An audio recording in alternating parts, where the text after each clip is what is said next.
You're listening to the Balanced Educator Podcast, episode number 84. Welcome to the Balanced Educator. We're your hosts, Kaylee and Josiane from EduCalm. Our intention is to equip and empower you to feel more calm, balanced, and joyful in all aspects of your life.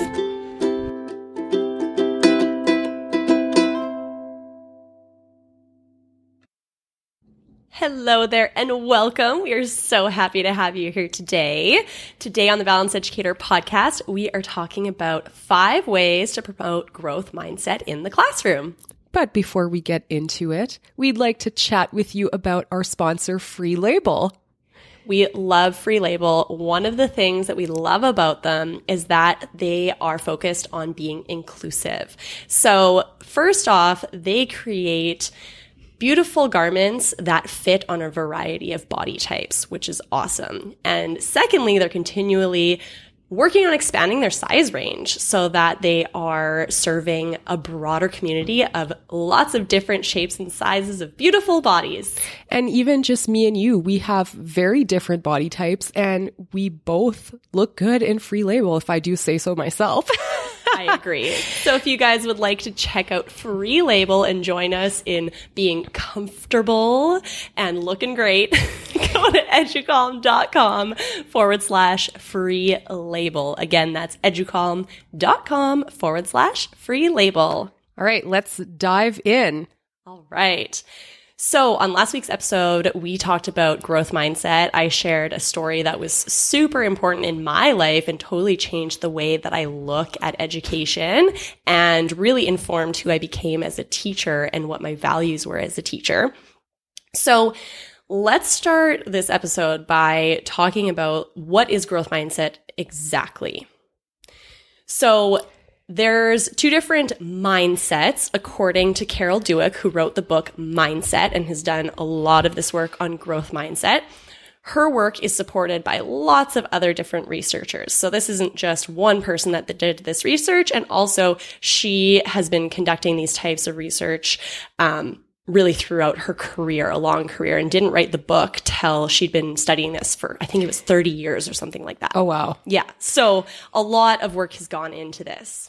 So I want to know, define growth mindset and fixed mindset. What do those mean? Yeah. And can you dive into the science a little bit? Kaylee, the science gal?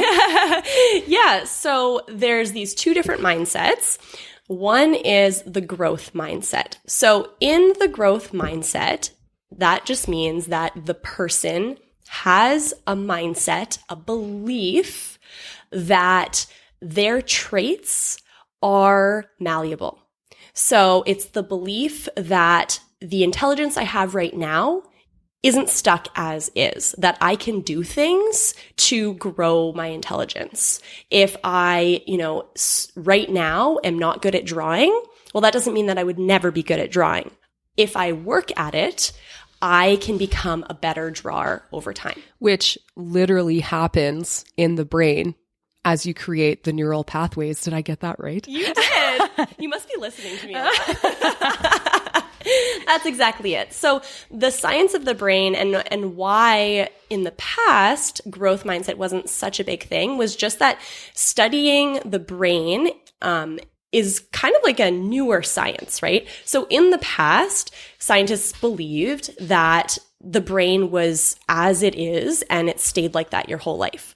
But as our methods for studying the brain and the technology that we can use for studying the brain has improved, we've learned new things. And that is that the brain is always changing and developing based on how you use it. So that means that if I am practicing drawing, the parts of my brain that are used for drawing get stronger. So it's developing these deeper connections that allow drawing to become easier for me.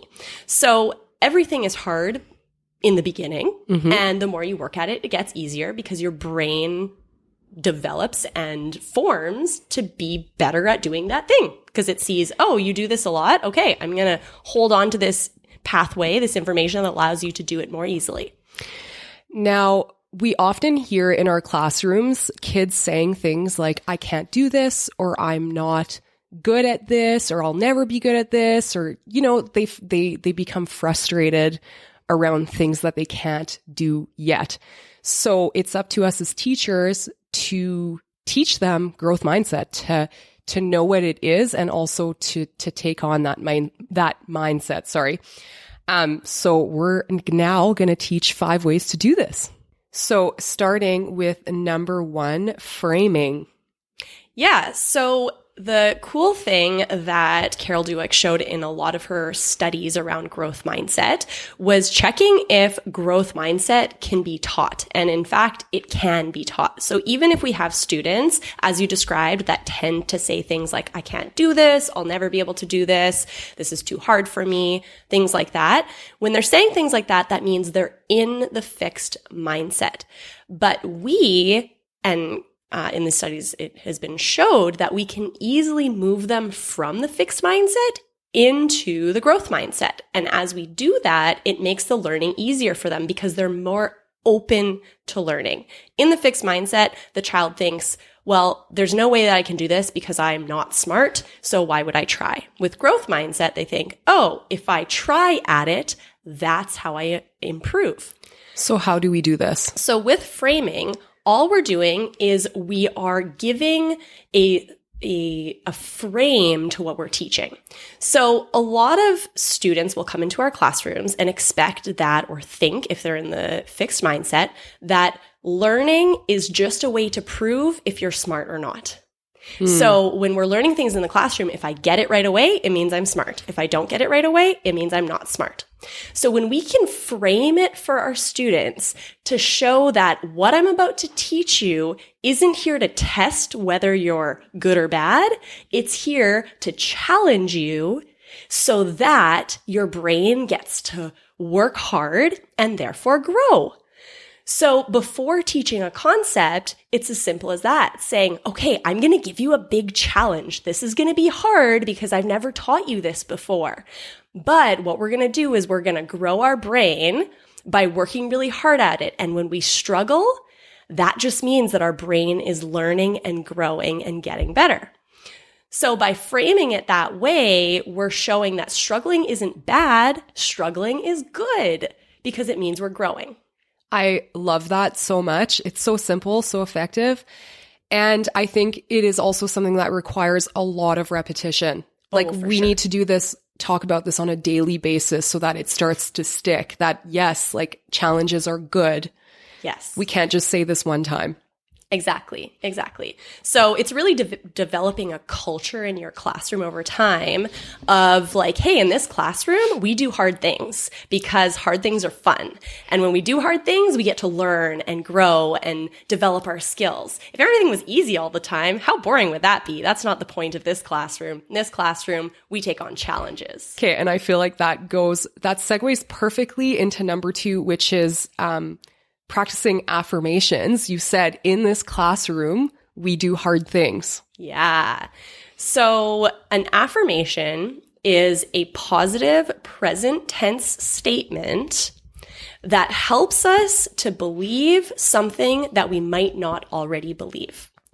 So oftentimes when we're creating an affirmation, we'll create an I am statement. So something like, I am calm. As I repeat, I am calm in my mind, as I say this affirmation over and over, it helps me to get into the mindset of a person that is calm.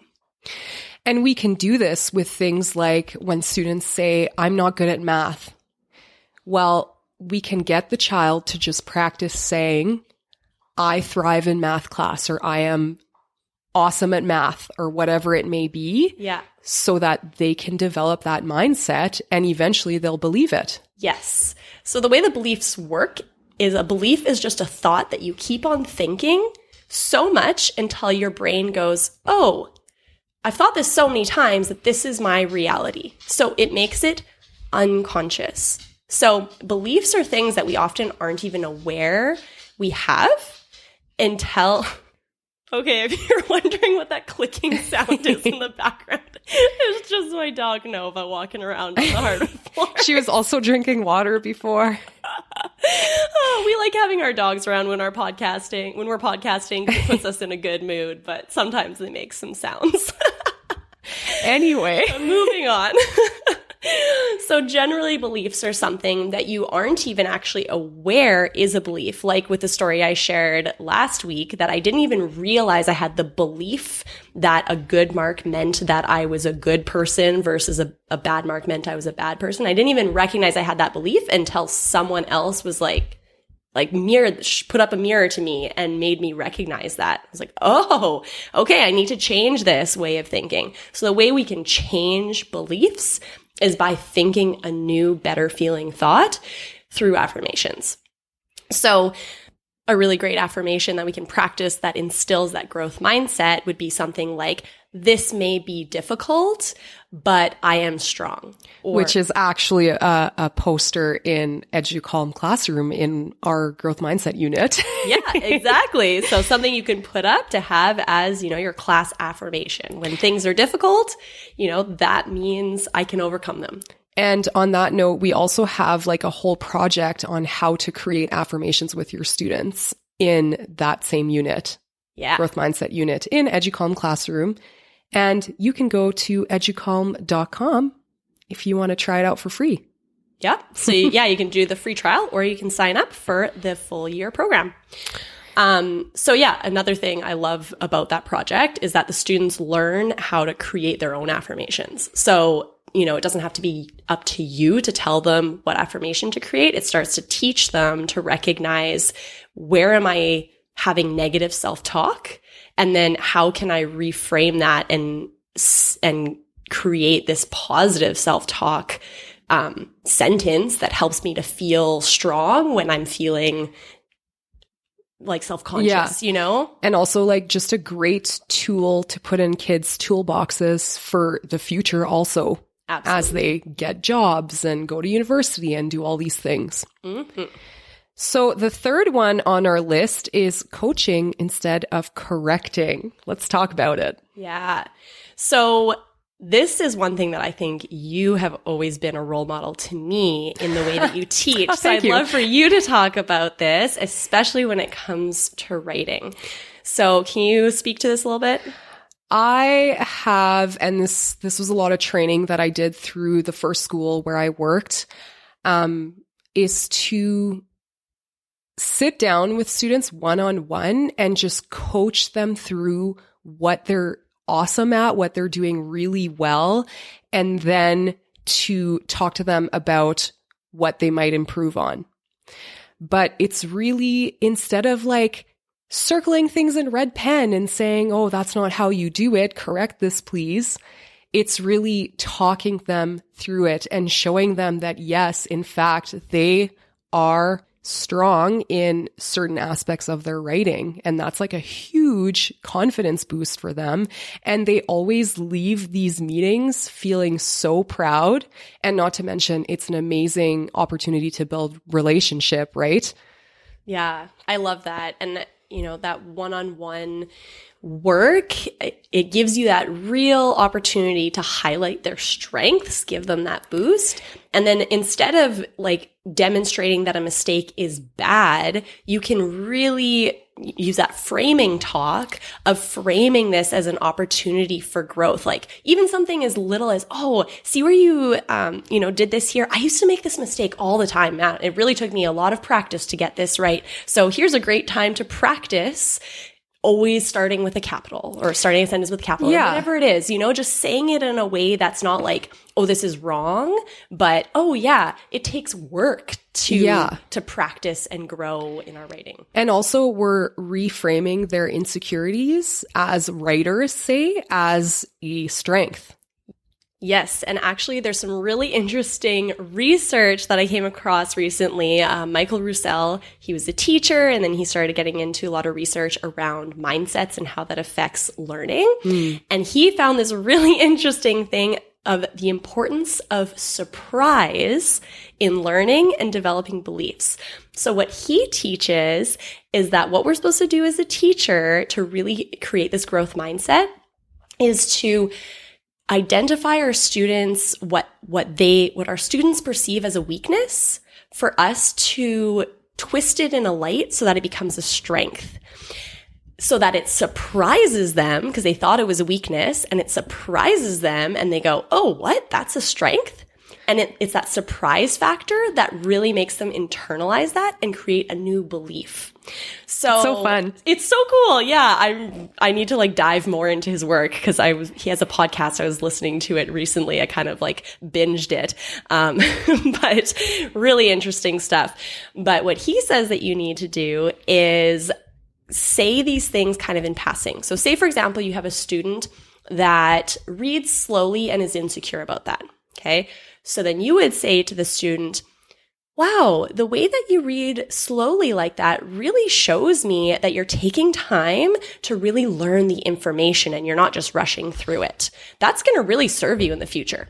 And then you just walk away, or you like drop it. Like, so you don't make it this long conversation. You just say it and let them like ponder that. Yeah, like, and let them be like what? surprised by it. Like, oh wait, what? Do you think that's a good thing? I can't think of like a specific moment right now in my life when this has happened, but that's definitely happened to me before when like somebody said something and I was like, oh, like what?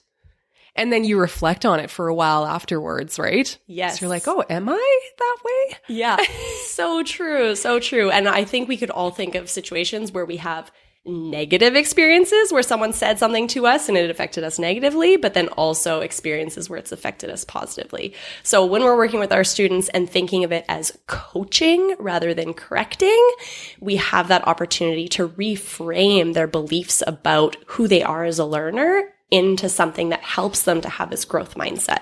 And also, it just makes everything more fun. Yeah. That's all I have to add to that. Like, it just makes evaluating so much more fun. Yes. It's so good. I never enjoyed taking stacks of work home with me No. to correct, with red pen to give back to the students, and then they would look at it and, put it away care or not. Like that. Depending on their personality. Exactly. So like for me, I want the learning to continue. I want the correction to be something that helps them to grow. Which is growth mindset. Yeah, when you can work in systems that allow you to work with students one-on-one or in small groups so that you can really make sure that a correction leads to more learning, then that is just golden. Awesome. Number 4 was actually explicitly teaching growth mindset. Yeah. So I think it is so powerful and valuable to actually teach our students how the brain works, because when they understand that the brain needs to be challenged in order to grow, it totally, you can see these light bulbs going off in their mind, even when they're really young. And it totally just changes what education means to them. So when we can teach something as simple as, a really great way to explain this is just to tell your students, your brain is like a muscle. So if you were to go to the gym to work out, you wouldn't go to the gym and lift 2-pound weights. You would go to the gym and lift weights that are heavy because that's what grows your muscles. And then eventually you get to the point where that weight isn't heavy anymore. So then you don't stick with that weight. You move on to the heavier weight and you start lifting those heavier weights. Most students understand that analogy. And then you'd say your brain is the exact same way. Once something gets easy, we have to move on to something challenging again so that we're growing our brain. A challenge is a good thing. Also, something for me that's been huge is like remembering that my brain doesn't want to learn something new at first. And like explaining that to students and saying like, your brain's going to tell you that it's too hard or it doesn't have the energy for it. If you tell your brain, yes, you do have the energy, we're going to learn this, that changes so much. Like for me personally, that's just that simple little shift has been life-changing for me. I love that. One thing that I said a lot in my classroom to my students when someone would complain that this is hard, I'd say, yeah, that's the point. Yeah, that's the point. I love it. So simple, but so meaningful. Yeah. So simple. Exactly. I love it. So we'll be getting into like really specific details about this, about growth mindset, about how our brain learns, about how to teach growth mindset explicitly to our students and how to integrate it into our classroom in a really specific way at our in-person workshop, which is called Fostering Growth Mindset Through Mindfulness. Mm-hmm. It is on November 7th in Winnipeg. So come on down. It's going to be awesome. So it's a full day workshop. You can get all of the details and register online. Go to educalm.com/training. So that's educalme.com/training. We would love to have you there. And we promise that you will leave with some ready to use materials and resources that you can implement in your class right away. Best part. Yeah. We, as teachers, never enjoy when you go back to your classroom and you have this great idea, but then you don't have the time or the to make it happen. Several hours to create the lesson plans to actually do it. So you're going to leave with the actual lesson plans and the content to be able to get started right away. Okay. Number 5, last one, is just simply training the brain. So because growth mindset is a mindset, we need to first be able to recognize that we have this mindset. So we recognize our mindsets by the thoughts that we're thinking and by the feelings that we're feeling around, learning. So what's a great way to do this is to do a mindfulness practice with our students. When we're practicing mindfulness with our students, we're giving them the chance to recognize their thoughts, recognize their emotions, and become aware of the perception they're taking of things. So as we train them to have this skill of recognizing what perspective they're using to look at a problem, am I looking at this as something that isn't solvable, or am I looking at this as a fun challenge? Then that can really help them along the road to really integrating this growth mindset into their life. So we recommend practicing mindfulness daily in the classroom, and we have a program that's ready to use for you to make it super simple. No prep required. And it's in English and en français. Yep. So you can check it out by going to educalm.com. And you have 2 options. You can sign up for the free trial for Educalm Classroom and test it out, see if it's the right fit for you. And if you're ready to enroll, you can join our community for a full year of ready-to-use mindfulness resources for your classroom. So that's your exit ticket, is to try out the free trial at educalm.com. And if you are in Manitoba, check out our growth mindset workshop at www.educalm.com/training. Even if you aren't in Manitoba, come visit. By the way, we have 2 workshops in a row, so it's worth the trip. 2 days in a row. Come on down. Yeah, you could come to our growth mindset on one day, and then the following day, we have a half-day workshop on how to use Educalm Classroom, and you get a full year subscription to Educalm Classroom. So I really like that idea of doing it all at once. Check out Winnipeg at the same time. It's a beautiful city. I love it. It is. I love it too. Anyway, enough of our rant. So next week on the podcast, we will have Lauren Casey, who is an occupational therapist, and we're going to be talking about self-regulation. It's going to be awesome. We are so grateful that you're here with us. Thank you for being part of this awesome Educalm community. We will see you next week. Have an awesome week.